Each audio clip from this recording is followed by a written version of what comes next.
Hi, everyone. Welcome to Fireside Adoptees, our constellation and legislation space. We're here for another adoptee interview today with Carly Patterson. And I'd like to read to you a little bit about Carly and her background. She's a domestic infant adoptee. She was born in Michigan in 1993. And in her own words, I was raised in a caring and loving home. I've had a largely happy and fulfilled life, loving parents, and a brother who is also adopted. But I was always so curious about the unknown. I've always been curious about my adoption, but never really pursued anything until after I had my first son in 2019. I took a DNA test in 2022, and after getting back my results 3 days later, I had found my biological mother on social media, and 9 days later, received a message back that has changed my life forever. So welcome, Carly. Thanks so much for being here. Yes, thank you so much for having me. It's a pleasure to be here. Oh, awesome. I think that, as I read the profile you prepared for us, that I have people prepare when we do these interviews, you knew some things about being an adoptee or being a person who had been adopted, and there are some things you didn't know. But largely, you've said your experience was, as you've called it, a positive one or a loving one. But Mhm. you did have some questions. So I wonder if you could tell us a little bit, first of all, about the circumstances that you know about being adopted, we can go into later about maybe why you were relinquished, if you'd like to save that for a little later. But what was it like for you as an adoptee, and when did you find out about it? So I've known my entire life. I don't really remember ever being sat down and be like, "Hey, you're adopted." I just think it's something as I got older, they would say, "Hey, there's this," or, give me her name. So I've known my whole life. School was a little bit harder because people were like, "Oh, well, where are your real parents?" And, I hate that term so much. Like, I'm so triggered by the word real. And it's like, I have real parents, both adopted and biological. And um, yeah, so I've known my whole life. Like I said, I have a brother who's also adopted from a different set of, he has a different set of birth parents. He's 35. I'm not going to speak much on his story because that's his to tell, but his is a lot different than mine, and my heart just breaks for him with that. But I mean, my life was wonderful, and there's always that curiosity, when birthdays came and stuff, if where was she out in the world, and Yeah. it's always been there, just never knew where. Yeah, that was actually the thing I wrote down first. I like to prepare, a series of questions. I find that just the biography that people write for themselves reveals things that, or maybe touch points for discussion. And the question I had was, you said there were things you were curious about growing up, about being adopted. Mhm. And so now you've discussed one of them, which is where is she out in the world? Were there other questions you had, or the other natural things that you were wondering about as an adoptee? Oh yeah, I mean, the why she chose to relinquish me. And, my mom and dad always told me why, but, I always wanted to hear it from her. And, if I had any other more siblings or, I really didn't know a whole lot until we were in reunion with each other. So I guess it's just the basic, why, any question that an adoptee can have. Yeah. Did you find that the information that they gave you was satisfying? Like it answered some of your questions, or were there just things that you felt, oh, maybe there's more that hasn't been shared with me? Oh, that's for sure. I learned a lot after Krista and I became in reunion. Just so many things. Like I didn't know Kristen had named me when I was born. Um, I'm just trying to think of things off the top of my head. That letters were exchanged. I knew my mom had wrote letters to her, um, and to my biological dad, but I didn't know she replied to them. So that was kind of hard to um, hear that she did send a letter, but I never got to read it or receive it. So yeah. Yeah, and I was somebody also who found out there were things about me that my parents knew that had not been shared, even though I'd asked about them. Mhm. And I wonder sometimes now if I'd asked, this is funny, I'll kind of put it on me. Did I ask the right questions? Because the information was so slim coming to me, maybe I didn't ask enough. And then I realized maybe they weren't forthcoming enough and just telling me Yeah. really basic things that they knew. Some things definitely were withheld, I found out, and that was kind of a shock. So I can Mhm. imagine as you found things out, particularly about your name. Tell me how you felt when you found out you had a name before. Um, so that was a conversation between my bio mom and I, and she's like, "Well, did you know I had a name picked out for you?" And I said, "No, I just always assumed I was Carly." And she goes, "No, I named you Erica K." And I won't say the last name, but and on the back of a picture that my biological dad has, you can vaguely see my first name wrote out on the back, Erica K, with my birthday on it. And it's just weird that you have,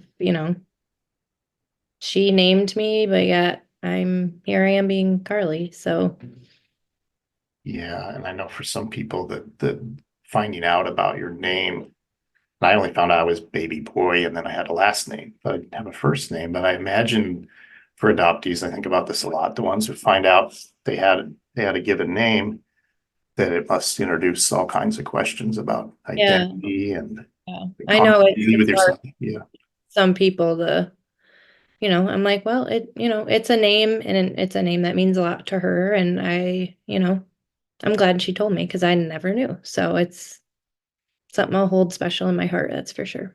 Yeah. So it says you were adopted in Michigan, right?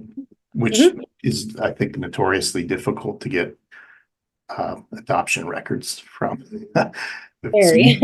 yeah. So at some point you went into a search here, and maybe that was what you found when you first went in. I'd like to speak a lot about the search process because you've identified that there's some things in there you'd like adoptees to know for support, et cetera, Right. and tips. But so at what point did you decide you did want to search? And then maybe in a minute here we can talk through some of these questions about it.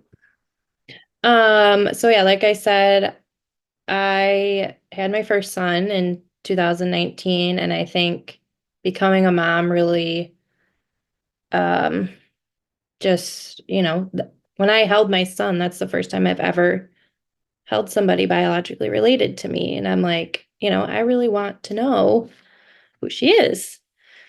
Um, and I would, tinker through Facebook searches and Instagram and all these random adoptee websites that really didn't help at all. But I took a 23andMe test in 2022, and that's kind of when the search went really fast. All it kind of happened in a month. So, And I have a similar experience again of my son. It's the first time that, as you said, I held or even saw somebody who was related to me biologically. And I remember trying to explain that to my oldest adoptive sister, who's not adopted herself, but is biological of my parents. And I remember telling her that. She said, "I never considered that."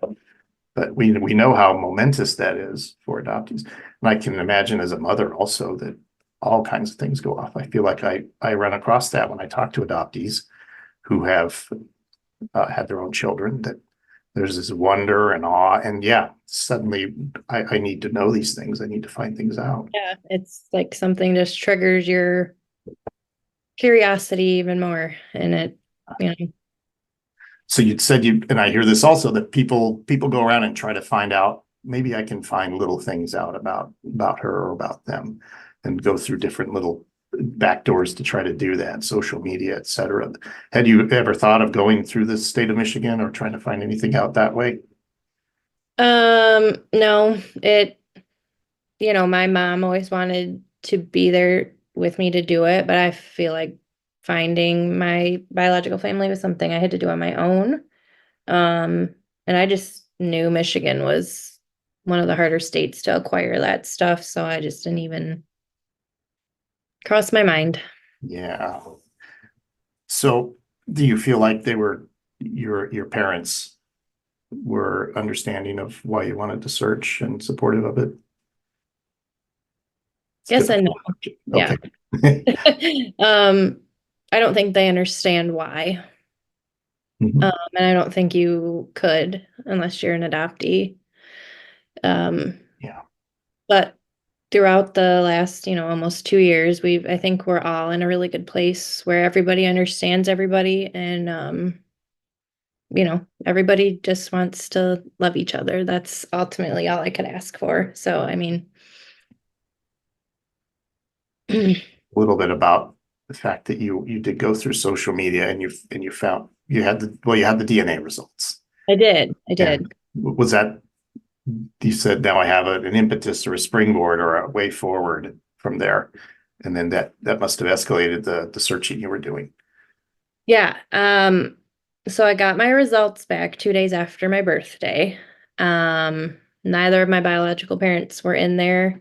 I matched with second cousins, first cousins, once removed, that type of thing. And then I just was like, okay, well, there's nothing in here. So the next day I started searching cousins on Facebook and I knew Kristen's name and I knew she was potentially married to somebody named Brian. And so I was going through cousin after cousin after cousin, and then searching through friends lists, I found Kristen and a Brian, and I'm like, no way. Wow. So Wow. I asked, I called my mom and I was like, is there any way this could be her? And she's like, it looks like her, but the last time I saw her was 29 years ago. And um, so then I decided to message her on December 21st, the next day. So this all happened very, very fast. Yeah. I got my test out results on the 19th. I found her on the 20th, and I messaged her on Facebook on the 21st. And then she made me wait 9 days for a response. Yeah. She was on a cruise. Oh, But okay. that was the longest thing, was waiting for her reply, and 9 days is a long time to wait for that. All the emotions in there and uncertainty, right? Yes. Yeah. Yeah. And nothing you can do to make it go faster or to No. what's going to happen. You don't know if it's been received or, Right. but it was received. It, And it it went to her spam folder or oh, her like message request, kind of like a Facebook Marketplace thing. She yes. said she was selling her bikes on Facebook Marketplace, and underneath that there was me. And Oh my God. uh she read it and responded back, and that was on December 30th, and we've been in reunion ever since. So, and she is also on this call, if you guys can see her. So, um, Yeah. yeah, she's been a very big supporter and obviously a big person in my life, and Yeah. that changed my life forever. So, Happy to have you here, Kristen. This is wonderful for me. It happens occasionally when the adoptee and the first parent are in the same call here, but it doesn't happen often, and it's a very different experience. In fact, why don't you talk about it just for a minute, what it's like having her here? if I could get through it. Yeah. Oh boy, I'm sorry. I Um, totally understand. I totally get it. I just don't think there are words really to describe how it feels. Just my heart is so full.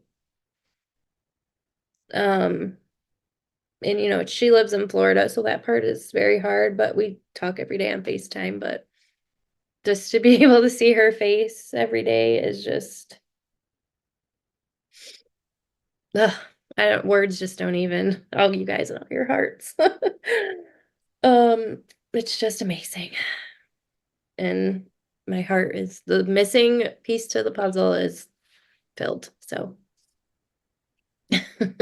Yeah, it's wonderful that the reunion has gone the way it's gone for you. That's always, of course, what we wish for any adoptee, any first parent entering reunions, that it will go well. We know that there are statistics about whether it does or doesn't, and right. it's always wonderful to hear when it does. And I wanted to talk to you specifically about the fact that, let's say, as somebody wants to search, they're an adoptee, I know you have a lot of views on why adoptees may feel like they shouldn't search or may feel conflicted about searching. It was important to you, I think, to address a little bit about what it feels like as an adoptee who wants to search and having the courage to go forward with that. Yeah, as an adoptee, I feel like going into these searches, you really never know what you're going to get, regardless of what information you've been told. And I'm going to speak on my brother for a minute. Like his birth parents are the exact opposite of mine, but and if they are still alive, who is to say that they're not, they were crappy people then, but they could be amazing now, and we wouldn't know that. So I just always, I went into this thinking I would get rejected because I just didn't know. Um, but and what little information I did have, I clearly found them extremely fast. And I should say I didn't know anything about my biological dad until I was in reunion with my bio mom. So that relationship is a whole nother um not knowing him, that was very hard to build that relationship, and I can speak on it if you would like to. But Sure, absolutely, if you're comfortable doing that. um yeah, so I knew nothing about him. My mom did send him letters, and Kristen did ask me if I wanted to know when we, were talking, and I said no, I don't want to know right now, and just because what I did hear wasn't good. And then I just kept thinking about it, and I'm like, I think I just want to know his name. So she told me, obviously found him on Facebook, and then I decided to message him. Um, but we have a really great relationship now. Just I think leading up to where we are now, it was very hard to build a relationship with him because of all the negative things I've heard about him. Um, yeah, it I think it's harder too because it's a female male relationship you're trying to build, and it's a little more difficult. But And you're right. I think on different sides of our biological families, it can go completely differently. And my father was deceased, but I found that the search that eventually that when I had both halves, so to say, of the family, I had different reception on different sides of the family and different degrees of whether it was easy to get to know anybody. And I can imagine the issues here of hearing things. I had also heard things. I've never been able to talk to him, but I heard similar things, right? That at least made me wonder what kind of person was this? And I wish I had known because I've heard good things too. It's, the complexity of people and the situations for adoptees finding out. Let me ask you this. Did you find out more after coming into reunion? Obviously, with Kristen, you must have had a bazillion questions, and I know you talked about your name, et cetera. Do you feel comfortable sharing any more about the circumstances of your relinquishment? yeah,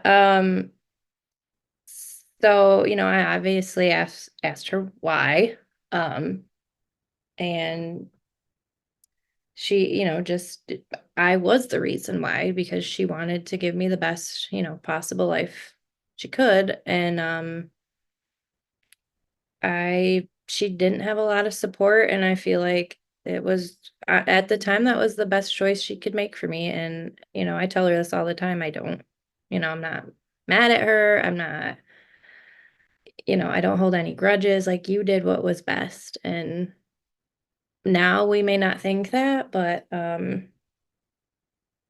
she was a single mom, and that's what she decided to do, and that's okay. Yeah, and I know it's enormously complex, and there are lots of reasons.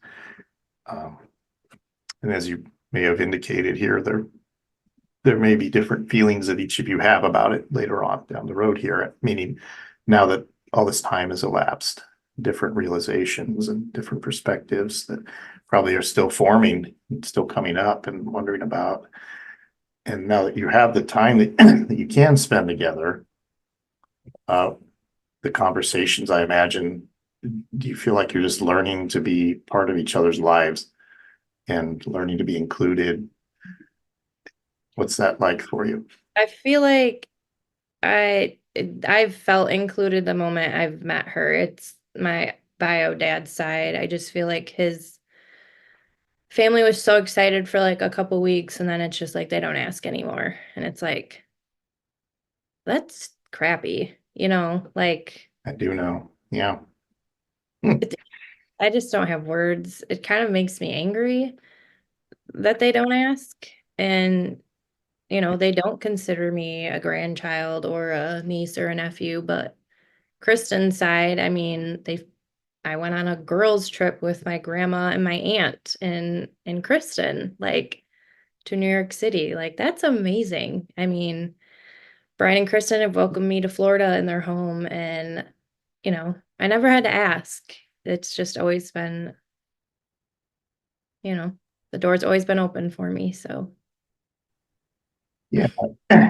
And when it's been not as free flowing, like you said, or when it's difficult to maintain, I hate to say it, when it's difficult to feel like the people are interested in you or can maintain their interest in you, or they don't perceive just how exciting and vital this is for you. And so it drops off from their side, and we're left here going, everybody forgot about me, or I wasn't somebody that they could keep in mind long enough to keep in contact with. It's a very sad feeling, at least it has been for me, because I started out wanting all these connections and saw that in actuality there were going to only be very few that really were viable options after that.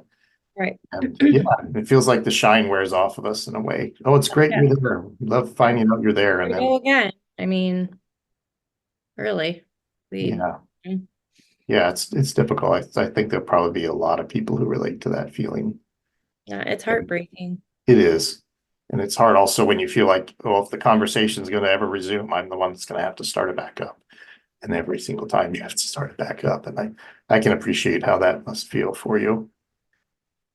And I'm wondering also, so with finding out your biological family, did you find out about any half siblings or? I don't have any biological siblings from either side, which I still find mind blowing. I would have, I assumed they went on to have more children, but neither of them did. So it's just me. Yeah, And I'm kind of glad because I have, seen and heard stories with, you know, other biological siblings, and they're nasty and just not accepting of, the one that was relinquished. And it's just me. So I'm okay with that.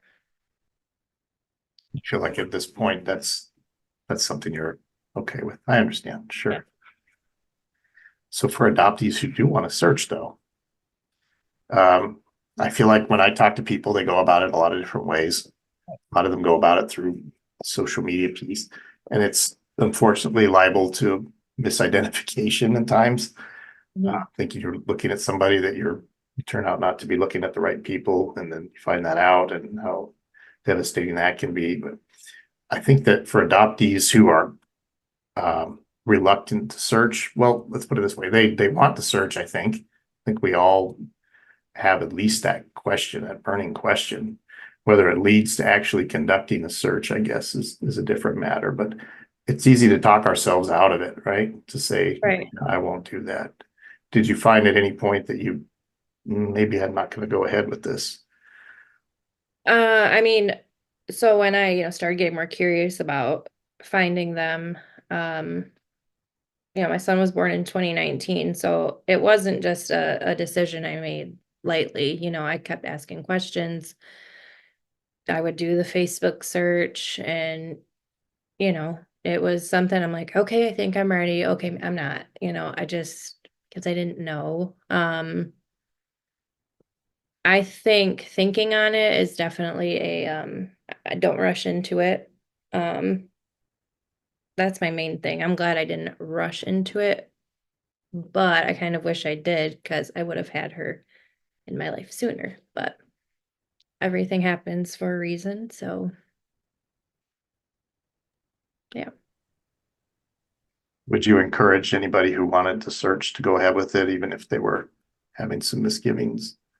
Oh, yeah. I mean, I did even, finding her on Facebook. Like I said, I went into it thinking I'm going to get rejected. Um, and I think going into it like that, I guarded myself a lot, but I learned a lot, even not finding them in the 23andMe. I learned so much about where my ancestors came from. And that right there was healing in a lot of ways because I didn't know anything. Um, and I did, after I found Kristen and Rob, I reached out to my adoption agency. And I paid a fee to get my records. The only thing that was in there really was a letter from Kristen and a card. So to me, that was worth the $60. But everything is, there's no identifying information. Everything is, you know, birth mom, baby girl. It's very vague. Yeah, So I feel like even that, it's like you're still stuck at square one. So I encourage it if I just feel like everybody should know where they come from. Whether that be a sibling, finding a sibling, an aunt, a grandma. I mean, it's important and it's very healing in some ways, or for yeah, me in all ways, definitely. but And like you said, finding out about your heritage is a big thing. Like yeah. where your origins are all the different places you might be from. Yeah. Oh, That was I'm all over the board, I found out. yeah. I Like was going to all ask over you the board. if you had any. Nigerian, Wow. like Hungarian, mainly Irish, French, German, they're all over the board. Yeah. So, and I found out that is from Kristen's side. So, yeah, it's crazy to see what sides are come from, The Nigerian really threw me off. But it's cool to see like just so many years ago, like those are my ancestors and Yeah. it's just wild to me. Yeah. Was she able to provide any insight on to those genetic branching and stories about where the Uh, people is no, from? not that far back. Yeah. No. I mean, she's told me, where her grandpa is from and stuff, but I don't think we'll ever have the answers as to where the Nigerian part comes in, but I'm sure whatever story it is very interesting. So, in Fireside and in adoptee groups in general, we talk a lot about uh, the adoption fog and levels of awareness, et cetera. And I usually like to ask people about their perspective on the fog, because I know some people don't connect with the concept of being in an adoption fog. I'm wondering if you have any thoughts on the fog as an adoptee. Yeah, I didn't know it was a thing until I joined this group. I never heard the term. I never heard, I'm like, I don't know what this is. And, after sitting in on a few calls, I was like, oh, I see, you're blinded to a lot of things. And the more you hear and learn and see, the fog is lifted. And with that comes a lot of anger, grief, sadness. Um, I'm glad the fog has been lifted. Um, and I've learned, you know, so many things that I think I should have been told, when I turned 18, but it's a crazy experience. And I think birth parents experience it too in their own way. Yes, You know, I can't speak on that, but yeah. I hear that from them too. Yeah. Yeah, It's different, but they experience it too. yeah. And for if it's any consolation, I didn't know about the fog either until I joined adoptee groups in 2021. And then I came out of the fog within a month of finding adoptee groups in 2021 and realized I'd been under this huge apparatus of the way I thought about being an adoptee and not realizing what it actually had cost me. And then suddenly it came out, and now I'm learning more about that there are still levels of fog that remain. Even though I'm on the other side of it, but I'm also not out of it. So Right. Yeah. I'm coming into awareness. Yeah. So it can feel like you step into a group, like you said, and go, "Wow, what are they talking about?" I think Yeah. that kind of leads into a question here I have for you about the community, the adoptee community specifically. So you've mentioned here basically that there was some terminology and a conceptual thing that came to you as a result of being in relationship, in contact with other adoptees. What has it been like for you being in the community? How did you find the adoptee community? The Facebook. Um, Yeah. just searching, adoptee groups. I don't even remember how I came across Fireside, to be honest with you, but I was reading through stories on Fireside, and I would sit silently through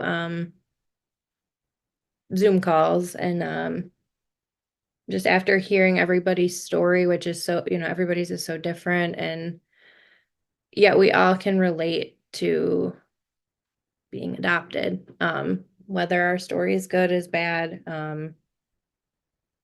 These are all the friends I've needed my whole life. Get that. Yeah. Yeah, I do. And there's some great stuff happening in our chat here in the comparison of deconstruction, which is a dismantling of types of belief systems.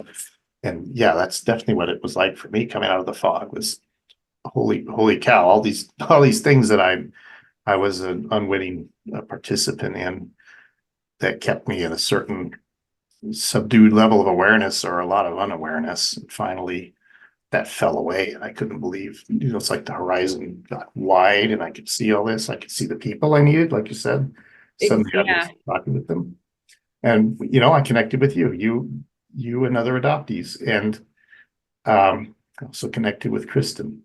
So I wanted to tie this together, which she's been wonderful. She's remarkable. And you have kind of a unique thing here in the sense that I'm not aware of too many people in our constellation group or in other adoptee constellation groups. We're actually in a group with your biological mother. And I'm wondering what that experience feels like for you, because I don't see it very often. Um,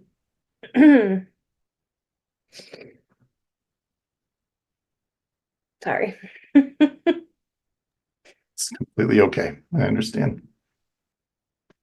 I just, I never expected her to be a part of this group, she has her own struggles and her own feelings, and just to see her on the screen, supporting me and listening to my story, and I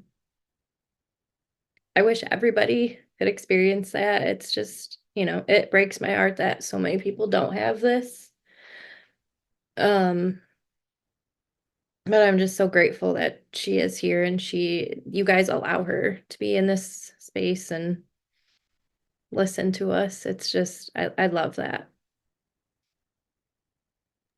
Thank you. Thank you for sharing about that. So I was very aware of that coming into the interview, and I'd hoped you would agree to a constellation interview just for that reason, that she could Yes. be here with you through that. See, now you said the emotion comes out of you, but it does come out of me too. So I think there are a lot of us who would wish for that, to be able to have that experience too.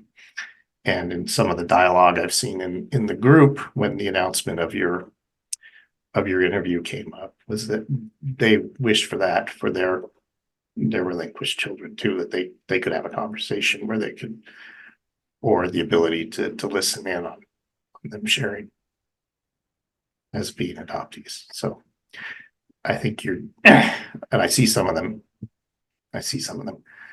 And so you're, here we go. I'm doing it too. It's really important that you're doing that. So thank you. Yeah.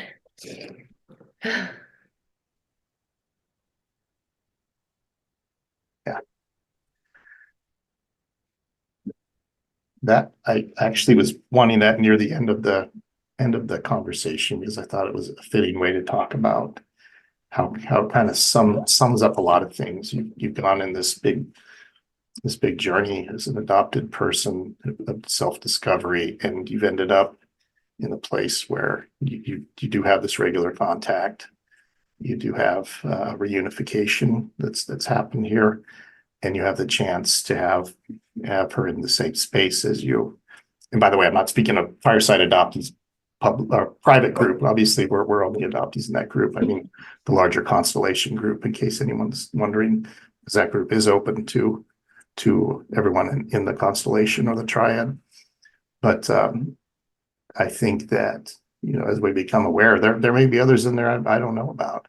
Mhm. Are also in there with the relinquished adoptees, and it'd be really interesting to see that if we ever found that out. I wanted to ask you a question about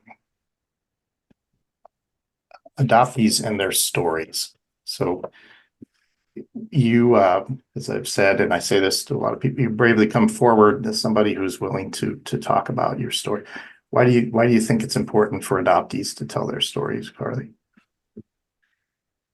Um, I think me telling my story, and everybody else, I feel like it gives people the courage to search. I feel like that's, I've read and seen and, heard stories, and that on it, that right there gives you hope. Um, just being able to hear that, and if that makes sense, my brain's so It makes a lot of sense. full of emotion. Yeah, it's hard. It's hard to do this. It's not. And you and I, we talked through this week about what this would be like to do this. It's difficult.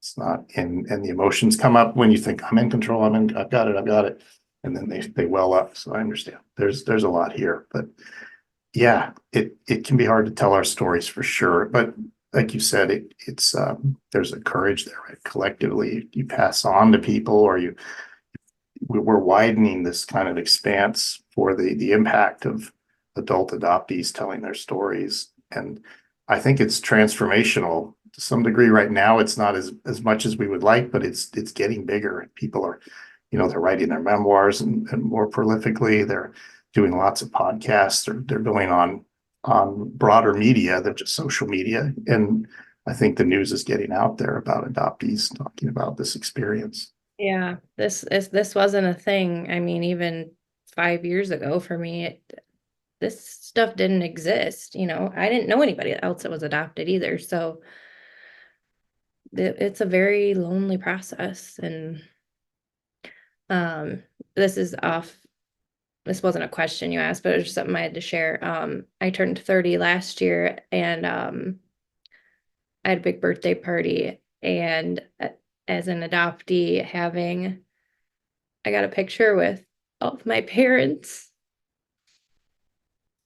Wow. Um, Wow. and that right there is everything. Um, I've wanted that for so many years. And just to have that framed is just, it's all my parents. And, and I say I have three dads because Kristen did marry Brian, who I mentioned earlier, and he was there when I was born. Um, so he holds a very special place in my heart. And I know this journey's not easy for him either. But that, yeah, having my parents all in one photo is just, Yeah. I don't know many people who do. no, I never thought in a million years I'd have that. And it's just so healing to have them all there and they all love me. And this journey has not been easy. I know it may sound like it, but there have been very hard, you know, conversations and, the what ifs and the whys and, wishing they could have been there when I got married. Um, so I don't want people to think this has just been easy because it's not, you know, my story is beautiful, but it's been hard in its own way. So That's an important point. That's the part that a lot of yeah, people don't hear yeah, in larger society. That there's still the pain and loss of what happened. What you don't have, even in a lovely outcome, that you still are aware of the magnitude of what you didn't have.